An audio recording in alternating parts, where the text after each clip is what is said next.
బాబు, నీ స్వాగతాలు నాకు అనవసరం. నీ యజమాని పిలువు. నిజం ఏటో తేలిపోవాలి. తమ్ముడు, ఏమిటి ఏదో తేలిపోవాలంటున్నావు? నీ గత చరిత్ర, ఆ గతం మీదే నా భవిష్యత్తు ఆధారపడి ఉంది. చెప్పు, ఆ జగ్గు దాదాని నువ్వు చంపావా, వాడే ఆత్మహత్య చేసుకున్నాడా? ఇప్పుడు ఎందుకు ఈ ప్రశ్న? ప్రశ్నకు ప్రశ్న సమాధానం కాదు. జగ్గుని నేను కావాలని చంపలేదు. వాడే కయ్యానికి కాలుదువి నా చేతిలో చచ్చాడు. అంటే నువ్వు హంతకుడివి. దాదా అవటం కోసం జగ్గును చంపావన్నమాట. అబద్ధం. ఏదబద్ధం? నువ్వు దాదా అవటమా, కిరాయి డబ్బుల కోసం అడ్డమైన పనులు చేయటమా, ఆ దుష్టార్జితంతో మమ్మల్ని పోషించడమా? ఏదబద్ధం? ఆ పాపపు డబ్బుతో లక్ష్మీరంగా మిల్లులు, కంపెనీలు స్థాపించి అమ్మా నాన్న పేర్లు కూడా అపవిత్రం చేశావు. రాజా, నువ్వు మనిషివి కాదు, రాక్షసుడివి. పచ్చి నెత్తులు తాగే కథాయివాడివి. చిన్నబాబు, ఏం మాటలది? ఎందరి కన్నీళ్ళు తుడిచే ఈ కరుణామయుడు రాక్షసుడా? తల్లి తండ్రి తానే అయ్యి నిన్ను పెంచినందుకు నువ్వు ఇచ్చే దూరం ఇదా? ఏమిటా విశ్వాసం లేని మాటలు? నోర్మై, నువ్వెవడు నా మధ్య? యజమాని కోసం మరిగే కుక్కవి. ఏం కూర్చోవరా? రామయ్య ఇంటికి పెద్ద దిక్కురా. ఆవేశపడకండి. చిన్నవాడు అతను తొందరపడితే పెద్దవాళ్ళు మీరు తొందరపడతారా? పెద్దవాడిని కనుక నేను చిన్నప్పటి నుంచి వాడికి ఏ కష్టం రాకుండా పెంచాను. నేను గంజి నీళ్లు తాగి వాడికి గోరుముద్దలు తినిపించాను. నేను మూటలు మూసి వాడిని బడికి పంపించాను. నేనేమైపోయినా పర్వాలేదు, నా తమ్ముడు గొప్పవాడు కావాలనుకున్నాను. అదే నా దురదృష్టం. నీ తమ్ముడినైన ఒక్క కారణంగా నా ప్రేమ భగ్నమైంది. ఒక హంతకుడు తమ్ముడికి తన కుమార్తెనివ్వనని ఆ జడ్జి పరమశివం పరాభవిస్తే నోరు మూసుకుని పడి ఉండవలసి వచ్చింది. జడ్జి పరమశివమా? నీ ప్రేమను ఎలా కాదంటాడో చూస్తాను. నువ్వేం చూడనక్కర్లేదు. ఇక నీ నీడ కూడా నా మీద పడకూడదు. ఈ క్షణం నుంచి నీకు నాకు ఎలాంటి సంబంధమో అనుబంధమో లేదు.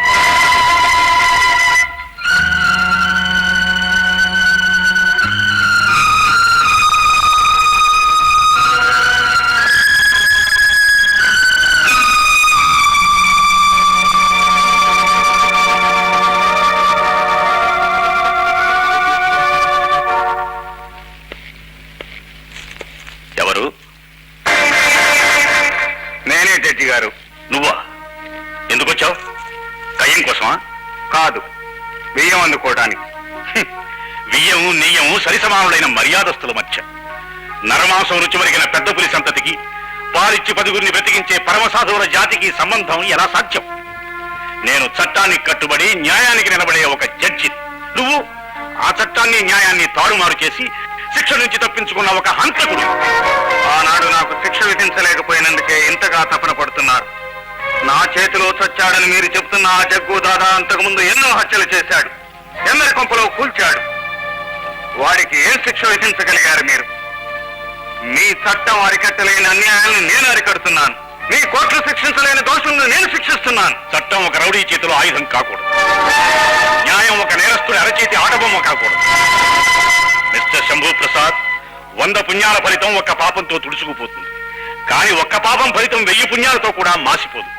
నీ జీవితాంతం హంతకుడు అనే ముద్రను నువ్వు చెరుపుకోలేవు. మీ దృష్టిలో నేను రౌడీని కావచ్చు, హంతకుడిని కావచ్చు, కానీ ఒకరి నేరానికి మరొకరిని శిక్షించడం ఏ న్యాయశాస్త్రంలో ఉందో చెప్పండి. గంజాయి వనంలో తులసి మొక్క పుట్టదు.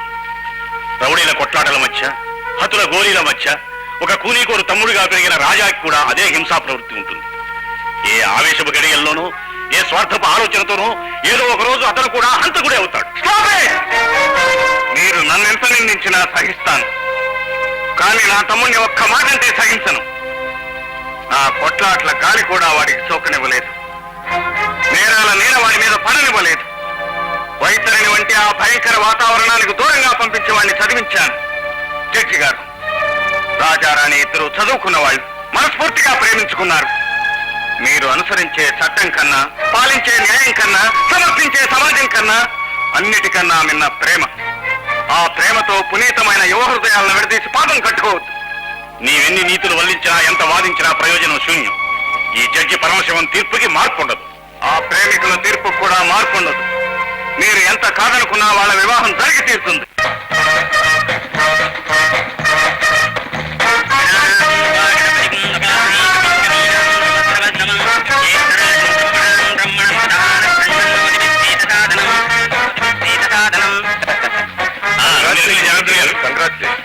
ఏమిటి సడన్ గా పెట్టేశారు?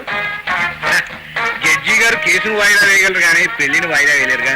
కక్కు వచ్చినా కళ్యాణం వచ్చినా ఆగదు కదండి. బాగా చెప్పారు. అది సరే లోకనాథం గారు, పెద్దవాడు జగన్ వదిలేసి చిన్నవాడి పెళ్లి ముందు చేస్తున్నారు ఏంటి? పెళ్లి అనేది ఎప్పుడు ఎక్కడ ఎవరెవరికి జరగాలో స్వర్గంలో రిజిస్టర్ అయి ఉంటుంది, మన చేతిలో ఏమీ లేదు. దయచేయండి. అబ్బా మన వాడికి పెళ్లి కల ఉట్టిపడుతుందిరా. మాయాబజార్లో లక్ష్మణ కుమారులా ఉన్నాడు. ఏమిరా నీ వెధవ పోలిక? అర్పకుడు ఆ లక్ష్మణ కుమారుడితో పోల్చి మా గురువుని కించపరచుకురా సుంఠ. ఆహా, పులిలాగా పలికితే కదా శిష్య. అది ఇప్పుడు ఎందుకే, అక్కడ పెట్టి వెళ్ళండి, తర్వాత నేనే పెట్టుకుంటాను. మీరు వెళ్ళిపోండి. సరే, త్వరగా కానీ.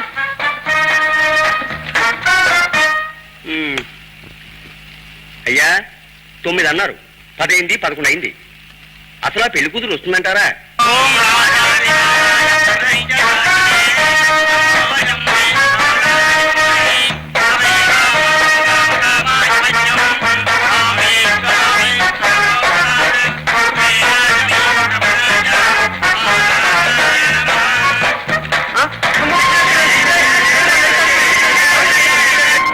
కనీసం ఇక్కడికి పోలీసు వాళ్ళు వచ్చే లోపుగానైనా పెళ్లి కూతురు వస్తుందనే నమ్మకం ఉందా? అబ్బా, శుభంగా పెళ్లి చేయించడానికి తీసుకొస్తే నువ్వెక్కడ దొరికావయ్యా? మీ మేలు ఈ జన్మలో మర్చిపోలేను. మీరు ఈ ప్లాన్ వేసుండకపోతే నా బ్రతుకు ఏమైపోయేది? సరే, నేను నీకు సహాయపడినట్లు గాని, వీళ్ళు నా మనుషులు అన్నట్లు గాని రాజాకి ఎట్టి పరిస్థితుల్లోనూ తెలియకూడదు. ఇదంతా నీ ప్లాన్ అన్నట్టుగానే ప్రవర్తించు. అలాగే. పదండి.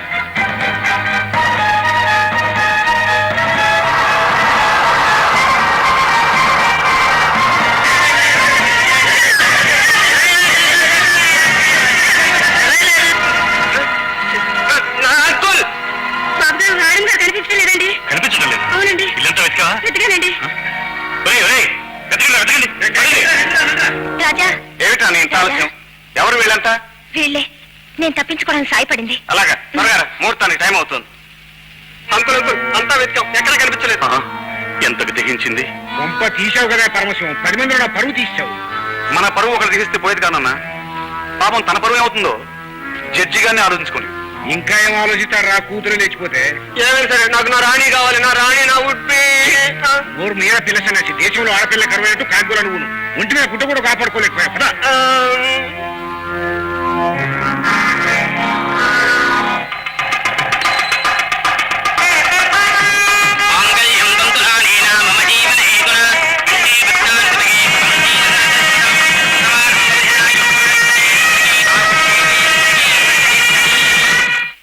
కే ఇండస్ట్రీస్ లో రాజా గారు ఉద్యోగం కోసం అప్లై చేశారని తెలిసింది సార్. Is it? ఆ కంపెనీ మన కాంట్రాక్ట్ లోనే ఉంది. మేనేజింగ్ డైరెక్టర్ తో మాట్లాడి రాజా పర్సనల్ ఆఫీసర్ గా అపాయింట్ అలాగే అయ్యాడు. సార్. బై తన మెరిట్ వల్లే ఆ ఉద్యోగం వచ్చినట్టు రాజా అనుకోవాలి. మన రికమెండేషన్ ఉన్నట్టు వాటికి తెలియకూడదు. అలాగే సార్.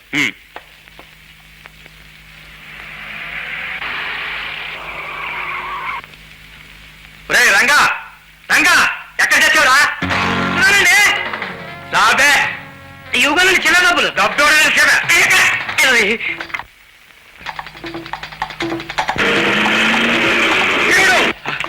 సార్. ఆ లారీ డ్రైవర్ని ఎలాగైనా సరే పట్టుకురావాలి.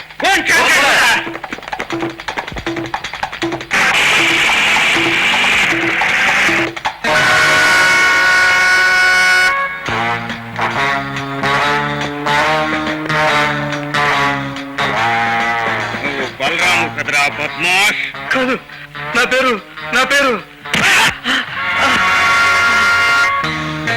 నీ పేరే కాదురా, నీ చరిత్ర కూడా పూర్తిగా తెలుసు.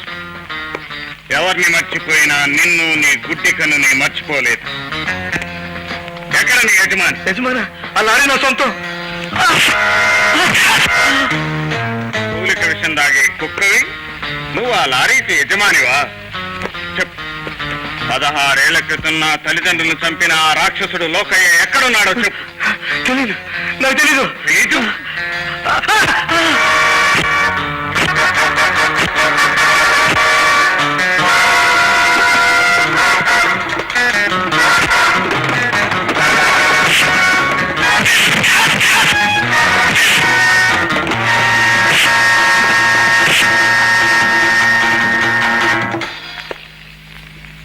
స్పృహ తప్పిపోయాడు. వీడిని కట్టిపడే. వీడి చేత నిజం కక్కించేంత వరకు ప్రాణాలు తీయకూడదు. గుర్తుంచుకో. Okay boss.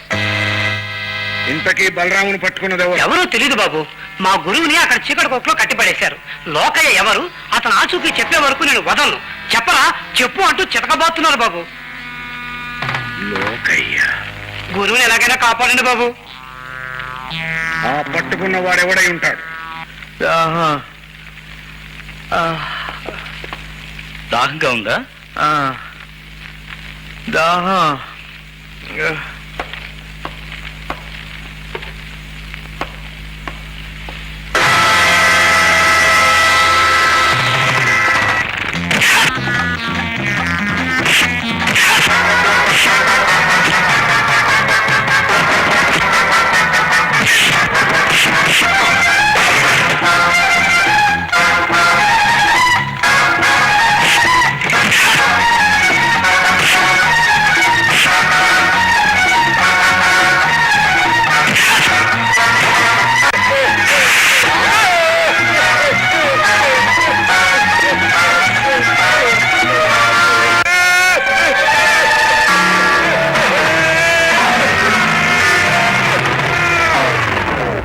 ఈ పాటి చెప్పే ఉండేవాడుగా, నీ ఉప్పు పులుసు తిన్నవాడిని నీకెందుకు ద్రోహం చేస్తాను సార్? నువ్వు చెయ్యాలని చేయకపోవచ్చు, కానీ నువ్వు మా తాలూకా మనిషివని శంభూ ప్రసాద్కి తెలిసిన తర్వాత మా జాగ్రత్తలో మేము ఉండాలిగా. Jagan, sir sir Sampath sir, వద్దు సార్, సంపత్ సార్, వద్దు సార్, సంపత్ సార్.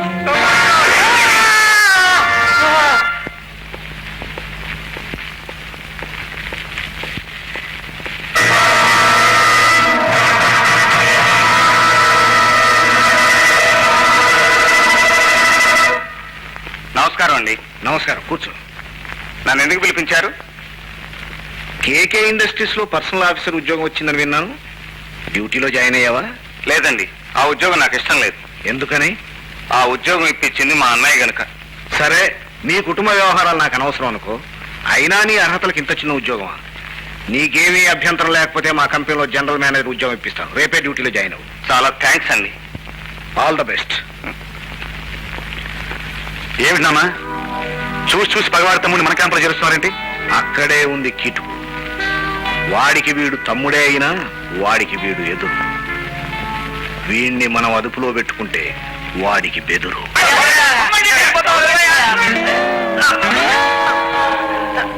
గురు గురు అరే మీరా? ఏమైంది మీకు? అసలు ఈ ఊరు ఎప్పుడు వచ్చారు? ఇద్దరు ఒకటేలా అయ్యారు. ఒకే జాతి పక్షులం గురు. ఉద్యోగాల కోసం వెతుకుతూ ఇద్దరం ఒకటయ్యాం. ఇప్పుడు అర్థమైంది. ఎక్కడికి వెళ్ళా నో వేకెన్సీ, అంతేగా? గురు, ఇది 99వ తోపు నీ కాళ్ళ మీద పట్టం. మా ఇద్దరిని నువ్వే కాపాడాలి. ప్రస్తుతం నా పరిస్థితి కూడా ఏం బాగాలేదురా. నేను కూడా వేరే చోట ఉద్యోగం చేసుకుంటున్నాను. అయినా మీకు హెల్ప్ చేయలేదు. Please please please. ఈ ఊళ్ళో నాకు సబ్బుల కంపెనీ ఓనర్ తెలుసు. అక్కడ మీకు సేల్స్ మెన్ గా ఉద్యోగాలు ఇప్పిస్తాను. ఆహా, ఇంకేం జన్మ చరితార్థమైంది. ఇప్పుడు నేను మగ పురుషుని అనిపించుకున్నాను. ఇన్నాళ్ళు కాదా? ఉద్యోగమే కదా పురుష లక్షణం. ఇంతకీ మా జీతం ఎంత గురు? ఆగండ్రా, అప్పుడే ఆనందపడకండి. ఇందులో చిన్న తిరకాస్తుంది. ఏమిటది? లంచమా? కాదు, చెరో 2000 డిపాజిట్ కడితేనే కానీ అక్కడ ఉద్యోగాలు ఇవ్వరు. ఎందుకని? సోపులు పట్టుకుని పారిపోతావనే? కాదురా, వాటితో ఉలురుద్దుకుంటామని. అదేం కాదురా, అక్కడ పరిస్థితులు అలాంటివి. వెధవ 4000 నేనే కట్టేసేవాడిని. కానీ చెప్పాను కదా నా పరిస్థితి. పైగా పెళ్లి కూడా అయింది. నిజమే, రాణి కులాసాగా ఉందా గురు? కులాసాగానే ఉంది. మీరు వెళ్ళి ముందు డబ్బు సంపాదించి తర్వాత నాకు కనిపించండి. వస్తాను.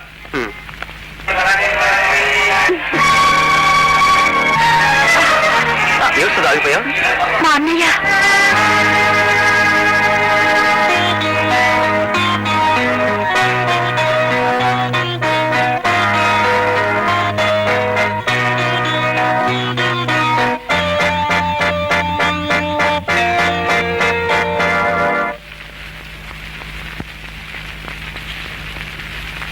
సురేష్ కు సంబంధించి పూర్తి ఎంక్వైరీ చేయించాను సార్. ఇదిగోనండి వివరాలు.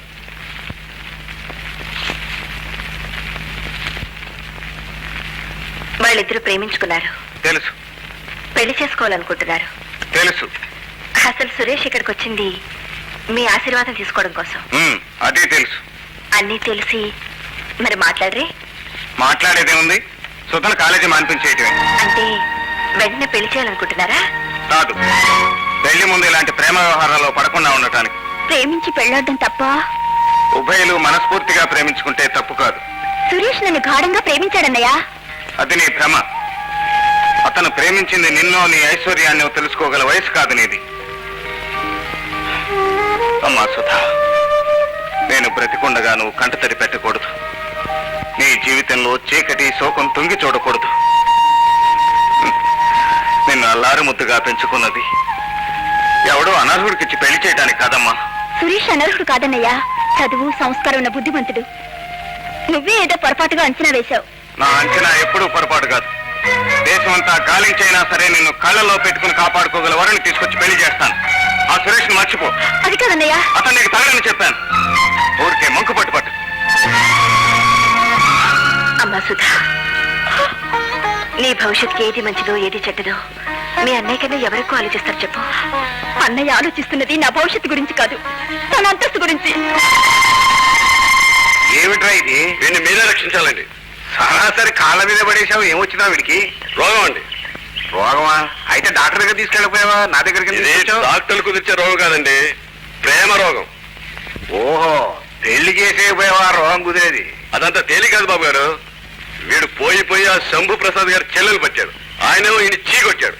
వీడేమో ఆ పిల్ల లేకపోతే పడి చచ్చిపోతానని గోలెడుతున్నాడు బాబు గారు. శంభు ప్రసాద్ చెల్లెల? సురేష్ సార్, ఆ అమ్మాయి నిన్ను ప్రేమిస్తుందా? మా ప్రేమను నేను మాటలతో చెప్పలేనండి. గంగారాం అయ్యా, ఈ పెళ్లికి నువ్వు దూరంగా ఉండాలి. వీడు నీ కొడుకని తెలిస్తే కథ అడ్డం తిరుగుతుంది. మీరు ఎట్టాగా చెప్తే అట్టగానండి. నాకు కావాల్సింది వీడి రోగం కుదరటం. వీడి రోగం కుదరటం కాదు, శంభు ప్రసాద్ రోగం కుదరాలి. సురేష్, సార్, ఆ అమ్మాయి నువ్వు రమ్మన్న చోటకు వస్తుందా? నరకానికి రమ్మన్నా వస్తుందండి. అయితే నేను ఒక ప్లాన్ చెప్తాను, అలాగే ఆ ప్రకారం చెయ్యి. అలాగే సార్. అరే, నిలబడే ఉన్నాను సురేష్, కూర్చో. ఇద్దరి ముందు కూర్చోవడం నాకు అలవాట్లేదండి. చూసావా ఎంత వినయం? ఈ విషయంలో నా గురించి నేను బాధపడలేదండి. సుధ చాలా అమాయకురాలు. ఈ పెళ్లి జరగకపోతే తనేమైపోతుందని భయపడి చేస్తున్నానండి. ఇంతకీ బావగారేమన్నారు సుధా? అన్నయ్యకి ఈ పెళ్లి ఇష్టం లేదు వదినా, మనకి ఈ సంబంధం తగదన్నాడు. కారణం? నాకు ఆస్తి పాస్తి వెనక ముందు ఎవరు లేకపోవడమేనండి. అంటే ఆయన దృష్టిలో అంతస్తులు కలవటమే కానీ అంతరంగాలు కలవాల్సిన అవసరం లేదన్నమాట. మరి ఆయన గారు ఏ అంతస్తు చూసి మా వదిన పెళ్లి చేసుకున్నట్ట? అవే మాట్లాడండి. ఆయన మనసులో ఏ ఉద్దేశం ఉందో ఏమో. ఏ ఉద్దేశం ఎలా ఉన్నా మన ఇద్దరం ఎక్కడికైనా దూరంగా వెళ్ళి పెళ్లి చేసుకుందాం సుధంటే నేనే వద్దన్నానండి. చదువు సంస్కారం ఉన్నవాళ్ళం అలా పారిపోవడం ఎందుకు? కనీసం మీ చిన్ననాయ్ గారి ఆశీర్వాదం అన్నా పొందుతామని చెప్పానండి. అందుకే నీ దగ్గరకు వచ్చా అన్నయ్య. సుధా, నువ్వేం దిగులు పెట్టుకోవద్దమ్మా. నీ మనసుకు నచ్చిన వరుడితో నీ పెళ్లి జరిపించే బాధ్యత నాది. ఏమండి, బావగారితో సంప్రదించకుండా మీరే? ఆయన కాదంటేనే మన దగ్గరకు వచ్చారు. ఇప్పుడు మళ్ళీ ఆయన దగ్గరికి వెళ్తే పెళ్లి ఆపేస్తాడు. నువ్వు ఊరుకో. సురేష్, నీ వినయ విధేయతలు నాకు నచ్చాయి. నీ పెళ్లికి వెంటనే ఏర్పాటు చేస్తాను. చాలా థ్యాంక్స్ అండి. లేలే, ఏమంటుంటే? బాబు గారు, ఏమిటి రామయ్య? సుధ పెళ్లి సురేష్ తో జరిపిస్తున్నాడు చిన్నబాబు. తెలుసు. కనీసం మాట మాత్రమైనా చెప్పలేదు. చూసారా మీతో? నేను చేసే పనులన్నీ వాడితో చెప్పే చేస్తున్నానా? మీరు చెప్పడం చిన్నబాబు చెప్పడం ఒక్కటేనా బాబు? మీరు ఈ ఇంటికి పెద్దలు. పెద్దరికం మనకు మనం అనుకుంటే వచ్చేది కాదు, అవతల వాళ్ళు అనుకోకపోతే నిలిచేది కాదు. నా మనసు ఏదో కీడుని శంకిస్తోంది. ఎలాగైనా ఈ పెళ్లి ఆపించండి బాబు. అనవసరం రామయ్య, ఇప్పుడు మనం ఎంత ప్రయత్నించినా ఈ పెళ్లి ఆగదు. ఏమండి, చిన్నవాళ్ళు ఏదో తొందరపడ్డారు. మనం వెళ్ళి ఆశీర్వదిస్తే బాగుంటుంది. నువ్వు వెళ్ళరా శోభ.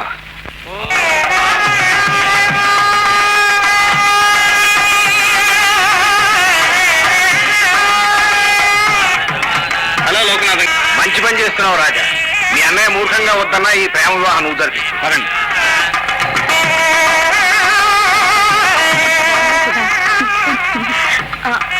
వదినా, అన్నయ్య వచ్చాడా? వస్తారమ్మా. ఎలా వస్తారక్కయ్య? పిలిపైనా లేదు. చెల్లెలి పెళ్లికి పిలిపెందుకు రాని? పెళ్లి కూతురు తీసుకోమంటున్నారు. రామ్మా.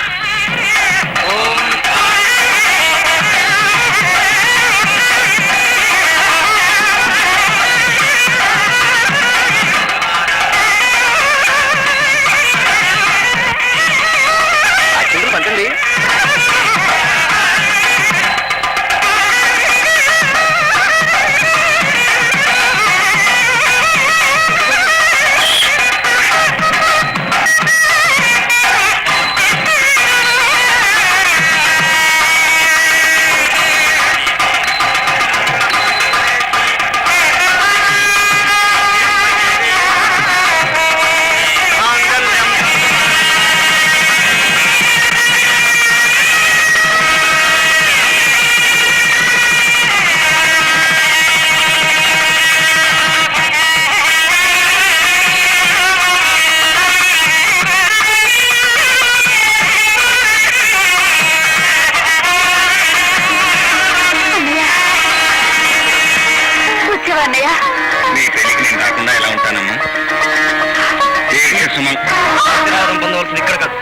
రాజా అనేది సుధా ఏమండి ఏమిటండి బావగారికి అవమానం జరుగుతుంటే చూస్తూ ఊరుకుంటారే ఊరుకో నువ్వేం మాట్లాడు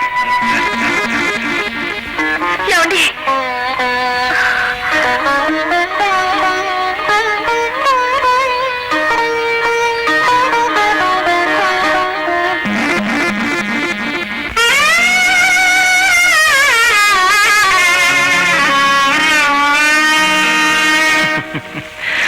ఎవరు నేను ఎవరికి ఏమీ కాను. అమ్మా అమ్మా గురు ఆకలే ఏం చేయమంటావురా మింగుతామంటే రోకలు కూడా దొరకటం లేదు ఒక్క పని చేద్దాం ఏమిటది దొంగతనం రాబరీ బా ఎంత తేలిగ్గా చెప్పావురా రాబరీ అంటే ఏదో క్యాడ్బరీ చాక్లెట్ అయినట్టు అయినా ఇంత బతుకు బతి దొంగతనమా మా బాబు హెడ్ కానిస్టేబుల్ తెలుసా సరేలేవే ఆ మాటకు వస్తే మా తాత డిఎస్పీ ఏం పర్వాలేదురా మనకు కావాల్సిన 4,000 దొరికాయంటే ఆ తర్వాత ఓనర్కి వడ్డీతో సహా ఇచ్చేయచ్చు అంతేనంటావా అంతే అయితే ఈ రాత్రికే ముహూర్తం తలుపులు తీసున్నాయి శుభశకునం తలుపులు తీసింటే శుభశకునమా పక్క జగదంటారు పిచ్చి రథవా ఇప్పుడు నువ్వు లోపలికి దూరి దాక్కో అందరూ పడుకున్న తర్వాత చేతికి దొరికింది సర్దుకుని వచ్చాయి ఈలోగా బయట పోలీసు అలిగిడైతే విజిలేస్తాను ఎక్కడ దొంగలు అక్కడ గప్చి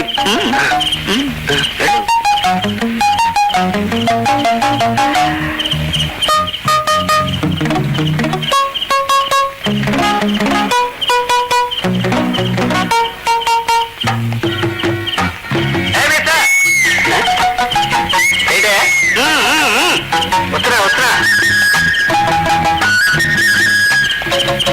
ఏంటా పిలిచావు కాస్త నిప్పి నిప్ప నిప్ప అంటే దూరం నుంచి దూరం పిలుస్తావా అడుగుచ్చి అడగకూడదు కూడదయ్యా ఎందుకనంటే లోపలికి మా శిష్యుడు ఒకడు దొంగతనానికి వెళ్ళాడు ఈలోగా బయట పోలీసు అలికిడి ఏమైనా అయితే విజిలేయడానికి నేను ఇక్కడ ఉండాలి అంటే నువ్వు దొంగవా గట్టిగా అరవకయ్యా కావాలంటే నీకు కొంత మారేస్తాం నన్ను ఎవరు అనుకుంటున్నావు నువ్వు మారాని పని మీద వచ్చుంటావు చూడు పోలీసు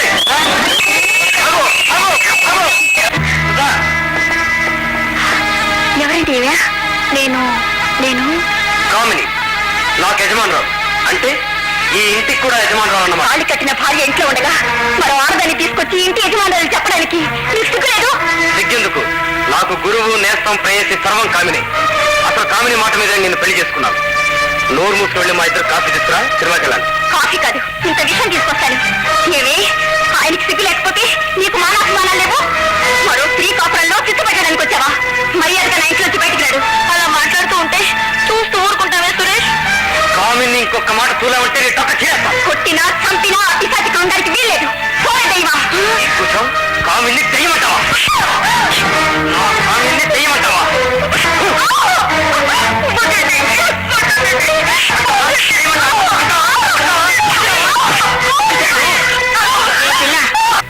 నోరు మూసుకొని పడి ఉంటే మూగుడు ఎదుటైనా ఉంటాం రా సురేష్ పోదాం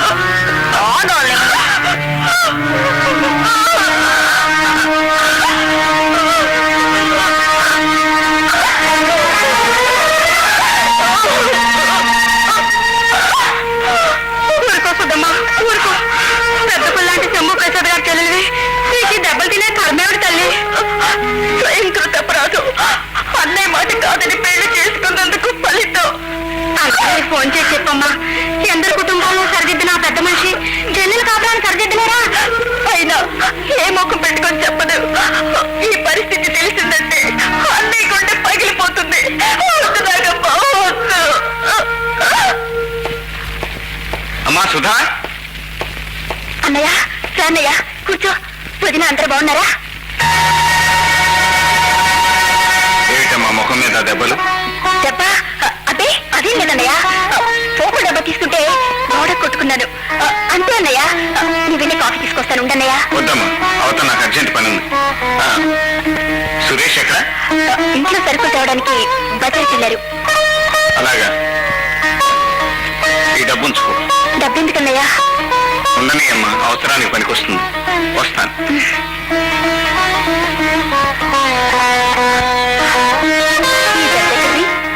వాళ్ళన్న ఇచ్చాడట పెట్లో దాచుకుంటే పట్టేశా చేప గాలానికి చిక్కుకున్నట్టే ఇక మన ప్లాన్ సాగిద్దాం పిలు సుధా ఏ సుధా ఏమిటి? మీ అన్నయ్యకి ఫోన్ చేసి అర్జెంట్ గా 5 లక్షలు కావాలని చెప్పు. ఎందుకు? నీ బొందకి వ్యాపారం కోసం చెప్పు. ఏమిటి వ్యాపారం? ఆ తగిడి నువ్వు కలిసి తమిళనాడేగా నేను ఫోన్ చేయను. ఎందుకు అనవసరంగా మొరాయించి ఒళ్ళు హోమం చేసుకుంటావు? పొద్దుగా ఫోన్ చేయి పాప. చేయను. చెయ్యకపోతే నిజంగా ఈ రోజు నీ ప్రాణం తీస్తానే. నా ప్రాణం నువ్వు తీయలేదు. ఆ పదార్థాన్ని ప్రాణం నేనే తీస్తాను.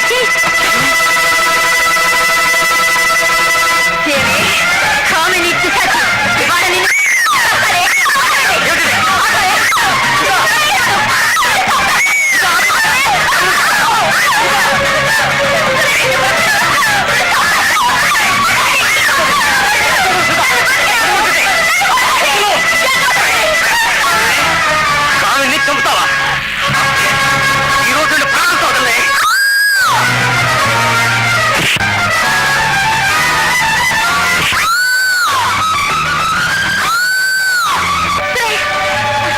ఒంటి కట్ట అంత తొందరగా చవదలే. పోదాం పోదాం.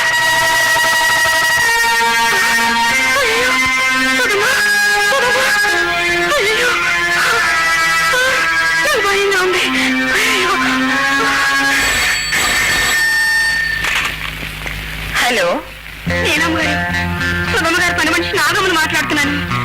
ఏం జరిగిందో వివరంగా చెప్పు. ఎక్కడి నుంచి శోభా ఫోన్? సుధా ఇంటి దగ్గర నుంచండి. ఇది ఫోన్ ఇలాగ నేను మాట్లాడతాను. మాట్లాడుతుంది సుధా కదండి, వాళ్ళ పని మనిషి. నువ్వు చెప్పు నాగమ్మా.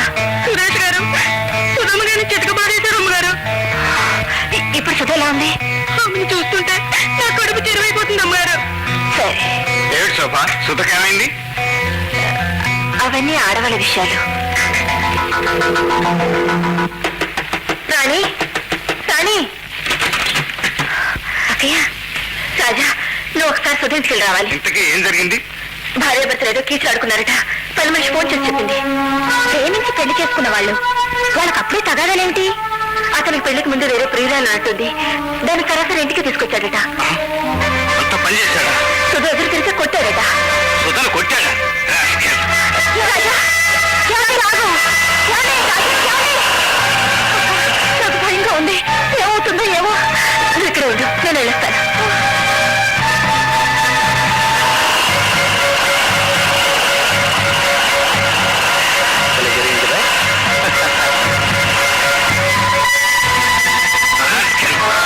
పెళ్లి అయ్యేదాకా నక్కలని అల్లటించి ఇప్పుడు నా చెల్లెల్ని కొడతావరా?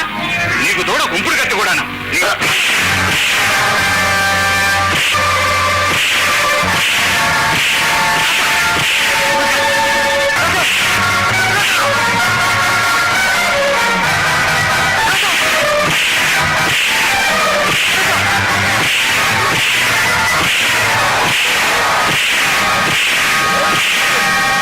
రాజా, రాజా, కోపానికి కూడా హద్దు ఉండాలి. రా, వీడికి ఎవరైనా పచ్చి మంచినీళ్ళు ఇచ్చినా మరీ అంత పండుగనిచ్చి రమ్మంటుంటే. మనుషులకు లేనిపోను గొడవ. పదండి పదండి.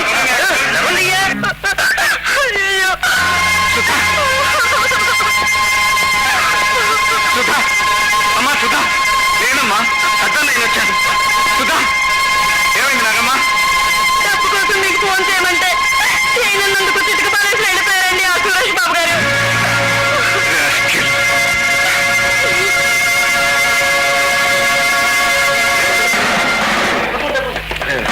ఏం జరిగింది? మేము ఎంత మొత్తుకున్నా వాడు బాధిపోయాడండి. ఎవడు వాడు?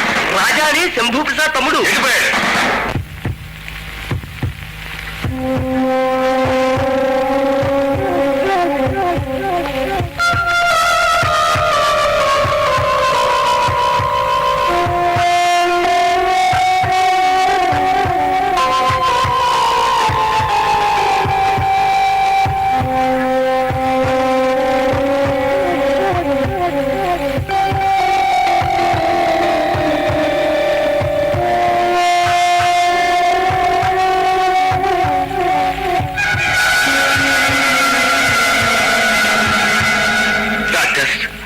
I'm very sorry mister Shambhu Prasad. Very sorry.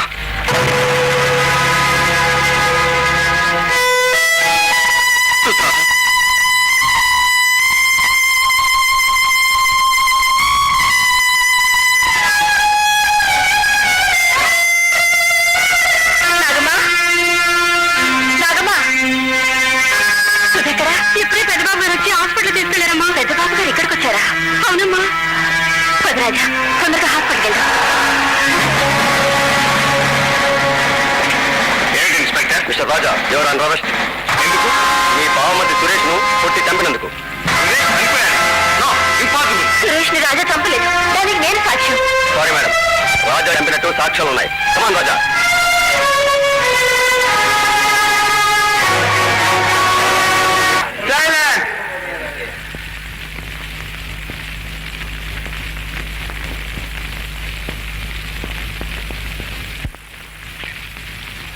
ముద్దాయిని హాజరుపరచండి.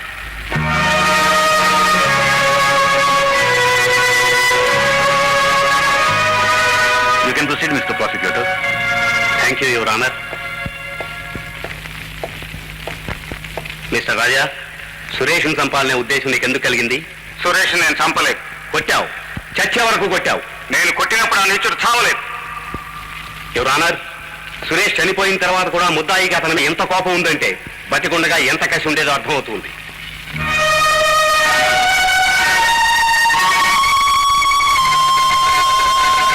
సాక్షుల విచారం ప్రారంభించండి.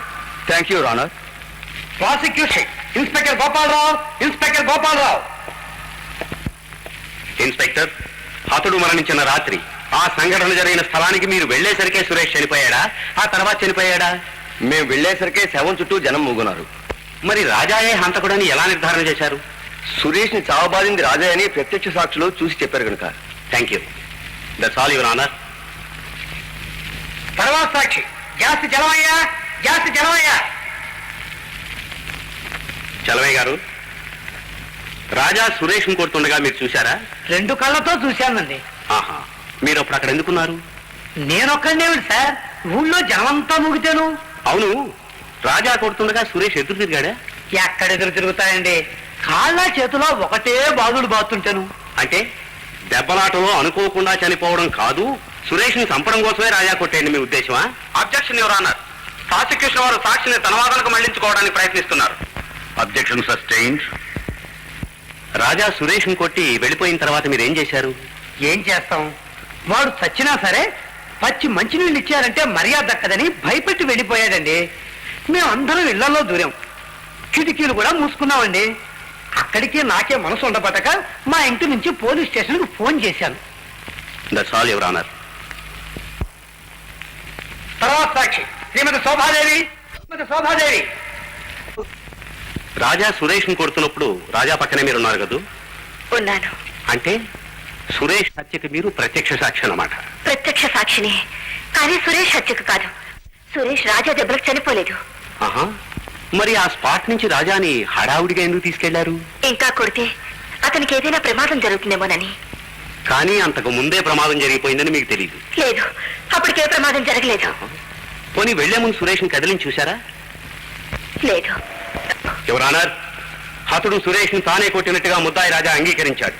ఆ దెబ్బలకే సురేష్ చనిపోయినట్టు మెడికల్ రిపోర్ట్ కూడా ఉంది. ముద్దాయి రాజా చదువుకున్నవాడు, చట్టం అంటే తెలిసినవాడు, అయినా ఉద్దేశపూర్వకంగా సురేష్ ని హత్య చేసినట్టు నిరూపణ అయింది కనుక ముద్దాయి కఠిన శిక్ష విధించవలసిందిగా కోర్టు వారిని కోరుతున్నాను. Court is ఎజన్.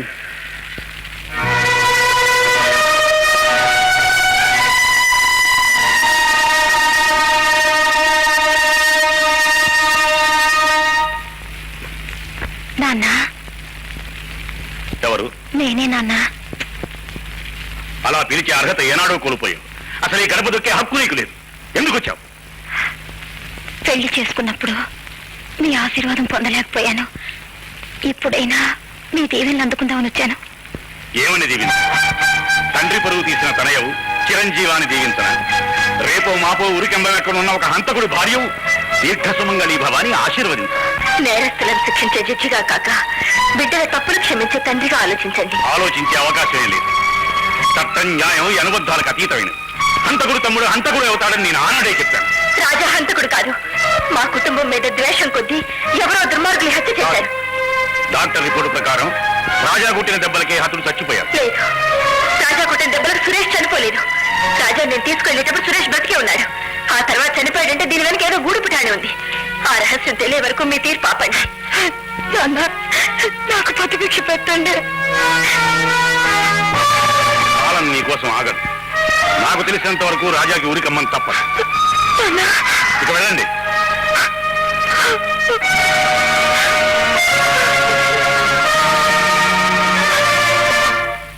సురేష్ హత్య కేసులో డిఫెన్స్ ఆర్గ్యుమెంట్స్ ఆరంభించవచ్చు. యువరానా, నా క్లయింట్ ముద్దాయి రాజా సురేష్ ను తానే కొట్టినట్లుగా ఒప్పుకున్నాడు. ఆ దెబ్బల వల్లే అతడు చనిపోయినట్లుగా మెడికల్ రిపోర్ట్ లో కూడా ఉంది. కాకపోతే ప్రాసిక్యూషన్ వారు ఆరోపించినట్లుగా రాజా ఉద్దేశపూర్వకంగా ఈ హత్య చేయలేదు. తాను ప్రాణ సమానంగా ప్రేమించుకున్న తన చెల్లెల్ని హింసించాడనే కోపం కొద్దీ కొట్టాడు. కేవలం మానవ సహజమైన ఆవేశం రాజాను నేరస్తుని చేసింది. నేరస్తుడు అతను కాదు, అసలు నేరస్తుడు రాజా కాదు, నేను శంభు ప్రసాద్. నువ్వే నేరస్తుడు అని ఎలా చెప్తున్నావు? ఏ దెబ్బలకు సురేష్ చనిపోయాడో ఆ దెబ్బలు కొట్టింది నేనే గనక. మరి రాజా తానే కొట్టినట్టు ఒప్పుకుంటున్నాడు. తమ్ముడు అన్నయ్య కోసం చేసిన త్యాగం కాదు, సురేష్ ను కొట్టింది నేను, నేరస్తుని నేను. ఊరికే ఎందుకలా అరుస్తావు? చిన్నప్పటి నుంచి నిన్ను పెంచింది, పెద్ద చేసింది నువ్వెప్పుడో నా కోసం ఇలా త్యాగం చేస్తావని కాదు. మిస్టర్ జస్టిస్, ఆ రాత్రి ఏం జరిగిందో, ఆ సంఘటనకు సంబంధించిన నిజమేమిటో మీరు అనుమతిస్తే ప్రాసిక్యూషన్ సాక్షుల చేత నేనే చెప్పిస్తాను. Permission granted. యువర్ ఆనర్, వకీల్ లేకుండా ముద్దాయి సాక్షుల్ని తానే విచారించడం వల్ల సాక్షులు పొరపడే అవకాశం ఉంది. తాను నేరస్తుని నిరూపించుకునేదాకా అతను ముద్దాయి కాదు. తన వాదం తాను చేసుకోవచ్చు. ఈమె proceed mister Shambhu Prasad. Inspector, inspector, medical report మీరు స్వయంగా చూసారా? చూశాను. దెబ్బలకే సురేష్ చనిపోయినట్లు ఖచ్చితంగా రాసింది. ఆ దెబ్బలు ఎలాంటివో కూడా రాస్తుందా? ఎలాంటి దెబ్బలేంటి? దెబ్బలంటే దెబ్బలే. దెబ్బల్లో చాలా రకాలుంటాయి. కరాటీ దెబ్బలు, కర్ర దెబ్బలు, పిడికి రిపోర్ట్లు, కంకు దెబ్బలు. ఈ రకాలన్నీ మీ పోలీసు వారికి బాగా తెలిసిండాలే. తెలిసిన వాటికి హత్యకు ఏమి సంబంధం ఉంది? చాలా సంబంధం ఉంది. సురేష్ లాంటి ఆరోగ్యవంతుడైన మనిషిని చనిపోయేటంత దెబ్బలు కొట్టాలంటే ఈ రాజా లాంటి మామూలు వ్యక్తులకు అది సాధ్యం కాదు. చిన్నప్పటి నుంచి దెబ్బలాటల్లో ఆరితేరిన నాలాంటి వాళ్ళకే అది సాధ్యం అవుతుంది. ఇన్స్పెక్టర్, సురేష్ ని రాజా చంపారని మీరు ఎలా అనుకున్నారు? నేననుకోవడం ఏంటి? అక్కడ చూసిన వాళ్ళంతా చెప్పారు. వాళ్ళు శంభు ప్రసాద్ అని చెప్తే మిమ్మల్ని అరెస్ట్ చేసేవాళ్ళం. That's all mister justice. తర్వాత సాక్షి జాస్తి చలవయ్య.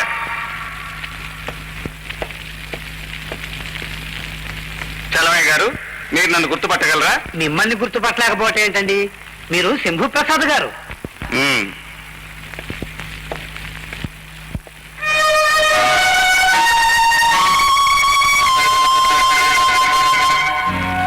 చలవయ్య గారు, ఒక్కసారి నన్ను రాజాను పరిశీలించి చూడండి. ఇద్దరు ఒకటే పోలిక, కాకపోతే మీసంలో కాస్త తేడా. ఈ తేడా రాత్రిపూట కూడా కనిపిస్తుందా? దూరం నుంచి అయితే పగలే గుర్తు తెలియటం లేదండి, ఇక రాత్రిపూట ఎలా తెలుస్తుందండి? మరి సురేష్ ను కొట్టింది రాజా అని పోలీసులకు ఎందుకు చెప్పారు? దెబ్బలు తింటూ రాజా రాజా అని అరిచాడండి. అదే ఆ సంగతి. మీ అమ్మా నాన్న ఇక్కడ లేరు. అయినా నేను మిమ్మల్ని చెంప మీద కొట్టగానే వాళ్ళని పిలిచారు. ఎందుకు? వాళ్ళు ఇక్కడికి వచ్చి మిమ్మల్ని రక్షిస్తారని. అలాగే సురేష్ కూడా నేను అతన్ని కొట్టగానే రాజా రాజా అని అరిస్తే ఆ రాజా వచ్చి తనని రక్షిస్తారనుకుని ఉండొచ్చు కదా. ఎవరన్నా, ఇది సాక్షుల విచారంలా లేదు, రౌడీతనంగా ఉంది. It's all right. మానవ ప్రవృత్తిని గురించి ప్రాక్టికల్ గా నిరూపించాడు. తప్పే ఉంది. Proceed mister Shambhu Prasad. తర్వాత సాక్షి సురేష్ ఇంటి పని మనిషి నాగమ్మ.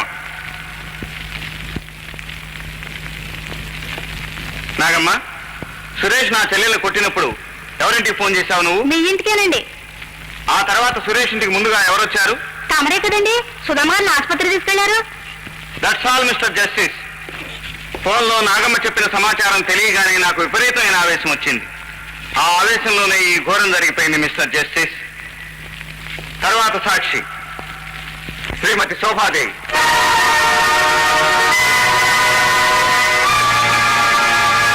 శోభాదేవి, కోర్టులో నిజం చెప్తానని ప్రమాణం చేశావు కదూ? మరి అబద్ధం ఎందుకు చెప్పావు? సురేష్ ను కొట్టింది నేనైతే రాజా అని, నువ్వు ఉన్నది నా వెంటైతే రాజా వెంట ఉన్నానని ఎందుకు చెప్పావు? అర్ధరాత్రి పూట భర్త వెంట కాక మరిది వెంటున్నావా? స్వచ్ఛమైన భారత నారి మిస్టర్ జస్టిస్ తన మాంగళ్య రక్షణ కోసం ఎన్ని అబద్ధాలైనా అడగలదు. ఫోన్ వచ్చింది మా ఇంటికి. చెల్లెల్ని చితకబాదాడన్న ఆవేశంలో బయలుదేరింది నేను. నా వెంట వచ్చింది నా భార్య. నన్ను వారించింది కూడా ఈవిడే. చెల్లెల విషయం తమ్ముడికి చెప్పమని శోభను పంపించి నేను చెల్లెలింటికి వెళ్ళాను. అక్కడి నుంచి స్పృహ తప్పి ఉన్న చెల్లెల్ని హాస్పిటల్లో చేర్చాను. ఆ తర్వాత నా తమ్ముడు శోభ అక్కడికి వచ్చారు. రూపస్వామ్యాన్ని చూసి పొరపడ్డ పోలీసులు రాజాను అరెస్ట్ చేశారు. మరి ఈ నిజాన్ని ముందే ఎందుకు బయటపెట్టలేదు?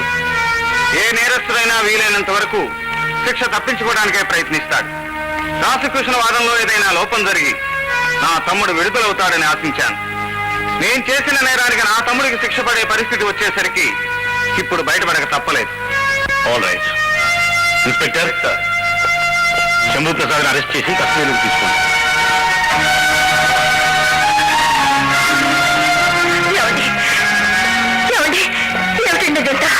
ఇది ఇంతే. శిక్షను అనుభవించడానికి వీల్లేదు. అనుభవించనివ్వను.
ఏట్రా చూస్తున్నావు? ఏం లేదు గురు. గధవా, పులి త్రాగులు తినేవాడివి కాబట్టి నీకు పులిని పేరెట్టుంటాను.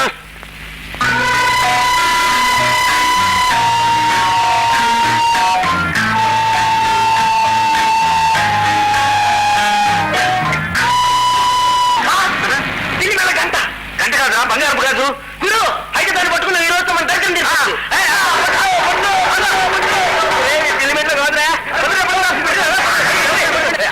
ఎందుకు పరిగెడుతున్నారు? బంగారపు కాదయ్యా.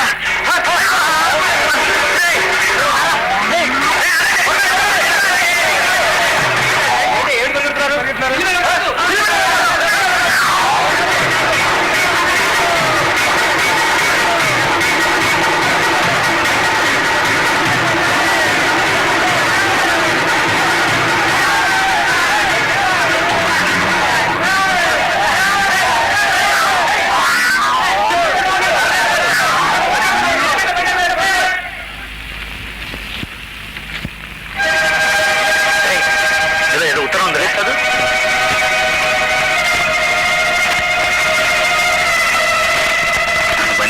విడిపించండి.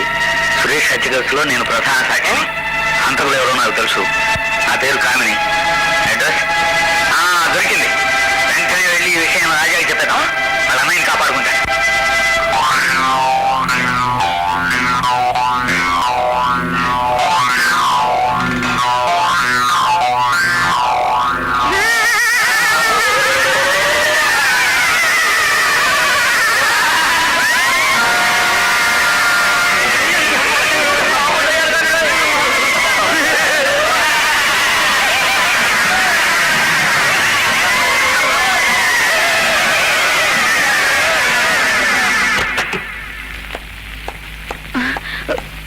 మీరా?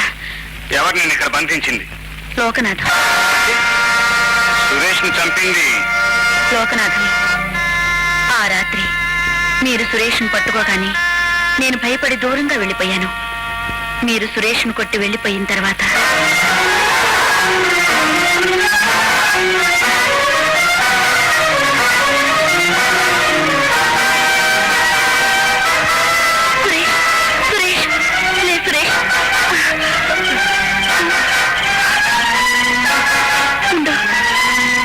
ఫోన్ చేస్తాను.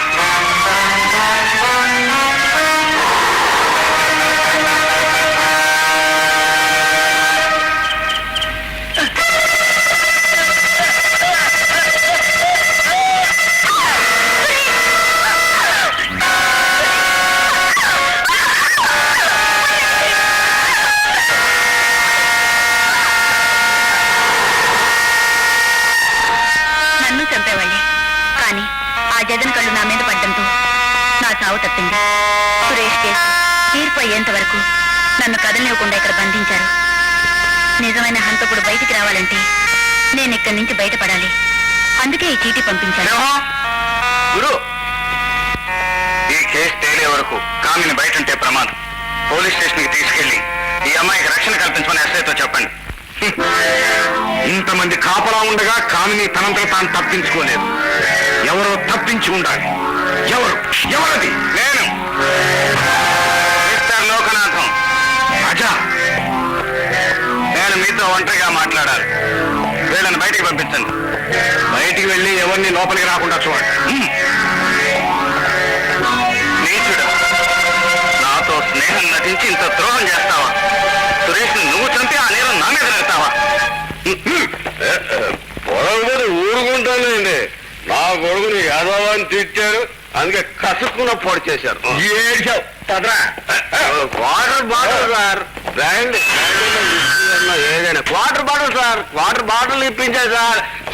Bottle sir, bottle sir, bottle ఇవ్వండి. నేను డబ్బులు ఇస్తానని ఇవ్వరండి పోలీసు వాళ్ళు. Bottle sir, bottle. Whisky sir, whisky లేకపోతే బ్రాండ్ అని ఇవ్వండి సార్, లేకపోతే సారా అని ఇవ్వండి సార్.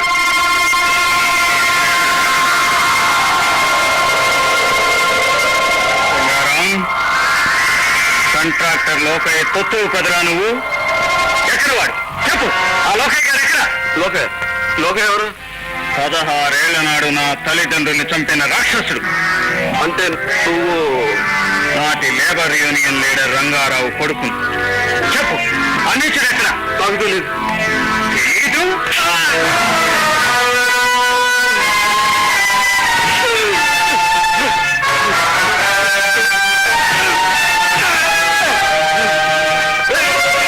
చెప్పు, సురేష్ ఎందుకు చంపావు? ఆ నేరం నీ అన్న మీద వేయటానికి.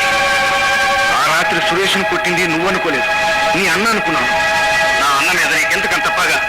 పగబట్టింది నేను కాదు, నీ అన్న. 16 ఏళ్ల నాడు నేను లోకయ్యగా ఉన్నప్పుడు మీ అమ్మ నాన్న నా చేతిలో చచ్చిపోయారు.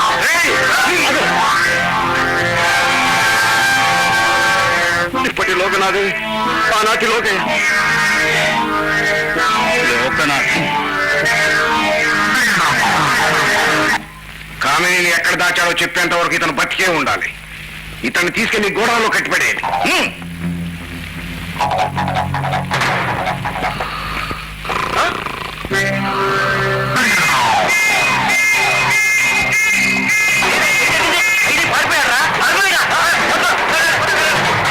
ఆ కామిని ఎక్కడ దాచావో చెప్పు. చెప్పు. ఈ మొండి అంత తేలిగ్గా చెప్పరా? కానీ చెప్పు.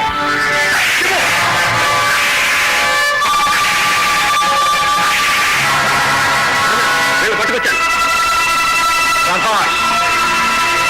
ఇప్పటికైనా బుద్ధివంతులా చెప్పు. మొండికేశావా నీ భార్యమాన భంగ నువ్వే చూడాలి. ఇక లాభం లేదు.